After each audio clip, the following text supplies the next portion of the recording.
That phrase from I voiced it last Sunday, a phrase that has been haunting me as I've been thinking about these texts. It comes out of Eugene Peterson's version of Mark's Gospel called The Message, where Peterson, in chapter 6, as we've been reading for the last several Sundays, in the beginning of the chapter, they are disciples, students, learners, but by about verse 12, 13, thereabouts, Jesus has sent them out. And so now they are apostles. People have been sent out to tell the story. And in Peterson's rendering of the story, he says, they went out preaching with joyful urgency that life could be radically different. They went out with joyful urgency, proclaiming that life could be radically different. And those two poles, that joyful urgency pole and the radically different pole, have been haunting me and making me think as I try to put stuff together. And maybe you will see a little bit of a way that life can be radically different by the time we get to the end of our reflection on these texts. Starting with the 2nd Samuel, where David says, I'm going to build God a house. I'm going to build God a house, but I have a house, David says. This is far enough into David's reign where things are now stable, the economy is stable, the political situation is stable, David is in control, David has things pretty well nailed down, and David has finally had time to build himself a house of cedar, the text said, which maybe doesn't mean a whole lot to you, but cedar was not, at least building grade cedar was not native to Israel. They had to import it from way up in Lebanon, bring it down on ox carts. So building a house out of cedar was a real production, and only the very, very wealthy could pull it off. If you watch HGTV, for example, and you have these houses with granite countertops and all that sort of stuff. That's kind of what we're talking about here. David has a house built out of cedar, a wonderful house. David is all settled down. David is all settled in. And so now David says, God ought to have it at least as good as I have it. God ought to have a good, solid house where God can settle down, where God can sort of stay put for a bit. Now, David is not stupid. David knows that you cannot contain God in a box, even a box with 4 walls and a roof and a floor. David knows you can't contain God in a box, but you and I know, and David is discovering that we kind of understand God the way we are. Back in the days when everybody in Israel lived in tents and they pastured their crop, or they pastured their animals here, and then after the animals ate up the grass, they moved over here and pastured the animals here. All this moving around, they lived in tents. Back when everybody lived in tents, it was fine for God to live in a tent. For many, many generations, God lived in a tent, the tabernacle tent that they would carry along with them, but things have changed. David now lives in a city, in a house. His subjects, for the most part, live in houses and towns. They plant crops. They stay put. So they are now settled in a place. And it seems as though God ought to be that way too. We tend to expect God to be kind of like us. Settled folk who live in houses need to have a place where they know they can find God. A settled place like this place where the religious icons are stored and where predictably they are here. And you can come here to pray, you can come here to worship, you can come here to gather with other Christians, because we are used to this kind of place. This is the way we are. This is the way we have become. And so the notion of building, like this building, for example, is not such a foreign thing. Not such a foreign thing. It's not out of mind at all. Unless somehow or other this building ties God down and puts God in a box somehow, confines God into some kind of particular way of doing things, that confines us into certain particular ways of doing things. Buildings do that, you know. This building does that. Remember, the first time I walked away from the pulpit to preach a sermon, and I preached the sermon and was back at the door greeting people after worship. The gentleman in the congregation explained to me that we have a perfectly good pulpit, which is where. But several other people in the congregation kind of liked my preaching from here, and so they were wanting me to continue it. And so as they began to voice their interest, I had to go to the church council and say, if I'm going to preach from the front of the nave, I'm going to need a new microphone. At which point the guy pointed out to me that we had a perfectly good microphone. But nonetheless, we got the new microphone and we worked out a deal where sometimes I would preach there and sometimes I would preach here. But it's a different feel from there, or a different feel from here. But the truth of the matter is, this building is set up for me to preach here. The sight lines are better. Everything is better if I would preach here, except that it feels different somehow when I preach from here. And you know what I'm talking about because you have experienced it. Our buildings are set up for a certain kind of worship. We sit in pews and we all face this way, and that's just how things are put together. Even this microphone, which stirred up a certain amount of ruckus in the first church where I needed one, Doug Paget, who does a lot of thinking about this sort of thing, says that even this has a way of defining how we will worship. The person who has the microphone is the person who runs the show, and that's a pretty important deal. In fact, I have a wedding rehearsal. Wedding rehearsals are chaotic things. I make absolutely sure that the only microphone that works is this microphone, and I crank that sucker up so that I can keep the wedding rehearsal. That's the way worship works. The person who has the microphone runs the show. All of these things define the way we worship. We would worship very differently if we were in a circle of people gathered around where everybody was sitting and everybody was more or less equal and nobody had a microphone and nobody had a pulpit. We would worship quite different in that setting. Buildings make a difference. Buildings make a difference. But God said to David, no, you're not going to build me a house because I don't want you to build a house. Instead, God said, I'm going to build you a house, David. I'm going to build you a house. And you know the pun. It's the same pun in Hebrew. It's the same pun in English, where the house is not this stuff. It's the dynasty, like the House of Windsor in England. I'm going to build you a house, David. And you heard the words in the text.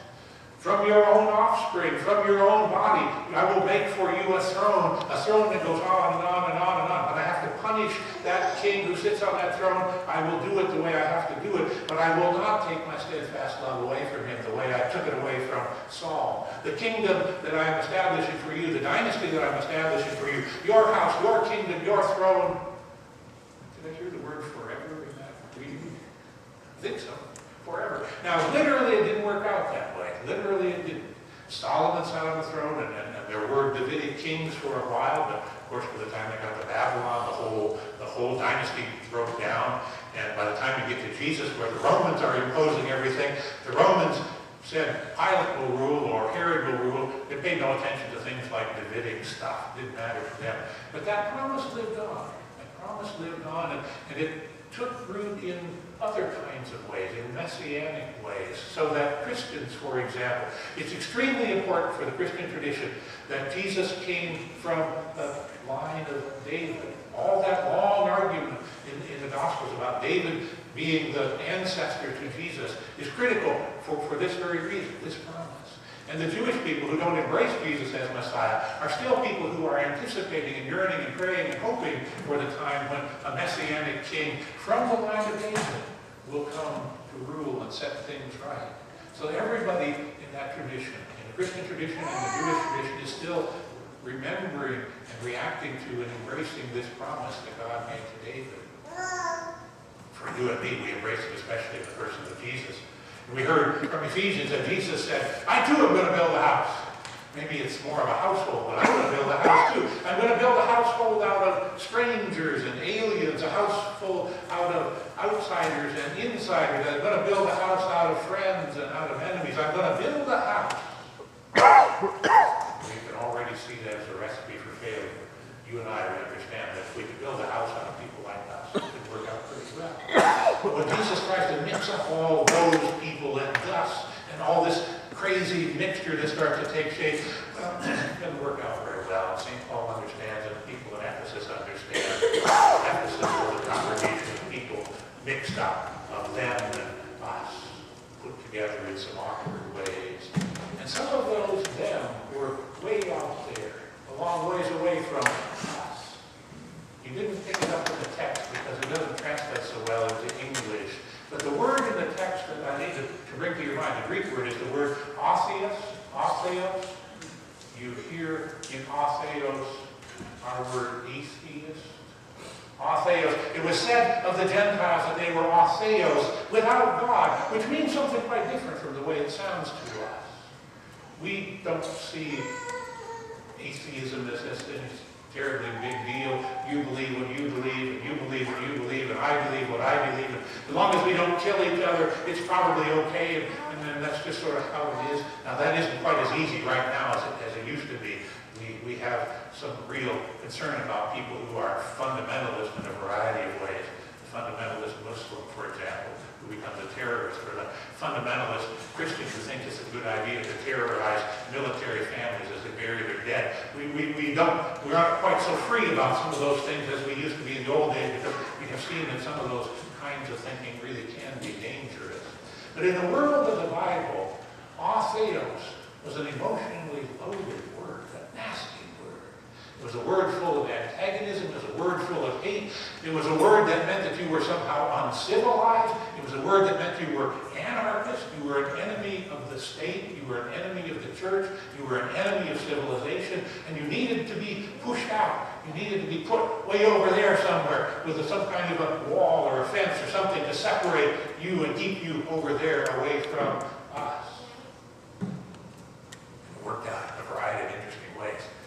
You and I know that the Jewish people have a very precise way of understanding who God is and how you worship God, how you lived out your faith. The Jewish people had a very precise way of understanding all of that, and they insisted that the Gentiles were atheists, not because they didn't believe in gods, but they believed in the wrong gods, and they believed wrongly in the wrong gods, and so they were atheists because they didn't believe in the right God the right way. We kind of understand that. Let me spin it a little bit differently. The Romans who ran the world when Jesus was around, the Romans who ran the world when St. Paul was around, the Romans didn't much care what God you worshiped, and take your pick out of any of the batch, so long as you bowed down to the emperor, and the emperor was divine. So long as you bowed down to the emperor, you could worship whatever you want, which is, of course, precisely the one thing the Jewish people could not do. And so in the Roman world, the Jewish people were atheists, atheos, enemies of the state, enemies whose faith put them out of touch with the center of the culture, people who could not be trusted, people who were dangerous, people who were somehow traitors. All of that is tied up in the notion of atheos. It's hard to build a church out of that kind of a mix, the them and the us. You can kind of see how if it's us, we can all more or less get along most of the time and make things work. Us and people like us, we fit together pretty well, but you start mixing in some of those people, and it doesn't matter who those people are. You start mixing in some of those people, there's going to be trouble. They'll ruin something, they'll offend somebody. Maybe we won't actually build a wall back there to keep them out or to screen them some way so they don't get in the door. But we will find a way to keep them over there, over here, or somehow create some kind of way to notch them off in a corner somewhere where they won't mess things up. Because maybe they are atheos, unfit to fit in with us and our faith and our way of doing things. And we can tell stories to prove that it really is that way. Unfortunately, perhaps, or maybe fortunately, Jesus doesn't much care what we think. Jesus doesn't much care what we think. Jesus is going to build his church his way. He will tear down that wall and go right down the middle of it all. And St. Paul says he will embrace this group with this arm and this group with this arm, and through his own very body pull them together. I can also picture that if they aren't coming together very well, you might even crack a head or two. But Jesus is going to pull the two groups together because that's the way Jesus does it. He is our peace, St. Paul wrote. In his flesh he made us one. He broke down the dividing wall. And so Jesus will build a house without walls. He will hold us together as people who belong together, even when we think we don't belong together. A household, he called it. A household built on a foundation which God began to build when God took David out of pasture and turned David into a prince. A household that has Christ as the capstone, the stone that holds it all together and keeps it in one place. A household in which we are joined together into a structure that is fitly formed and properly shaped into a dwelling place for God, or as Gene Peterson puts it in the message, a place in which God is quite at home. A place in which God is quite at home. A place place where even homeless people find a home. Homeless people, like those people Jesus met out there in the wilderness in today's gospel reading when he went ashore. And he found them running around like chickens with their heads cut off, sheep without a shepherd, maybe not literally homeless, but emotionally and spiritually homeless, running around like sheep without a shepherd. People who had no idea where to turn, no idea who to turn to help them make sense out of life. You want to build me a house? God asks. How about building me this house? The house that Jesus brings together. The house that doesn't have walls. The house that welcomes them and welcomes us without labeling and without profiling and without demanding that anybody show papers in order to get in. You want to build me a house? God asks. We discover very quickly we're sort of in the spot David was in.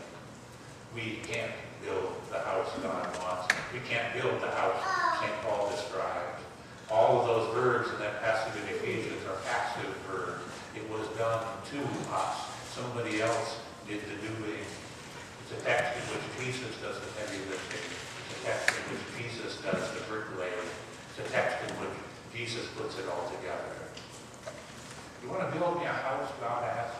God says, hey, I have nothing against stone, and I have nothing against stained glass, and I have nothing against cedar. I have nothing against any of that. But if you won't let me build the house, the other house, the house that really is fit to be my dwelling place, the house in which I am really at home, if you won't let me build that house, then don't bother building the one out of stone and stained glass.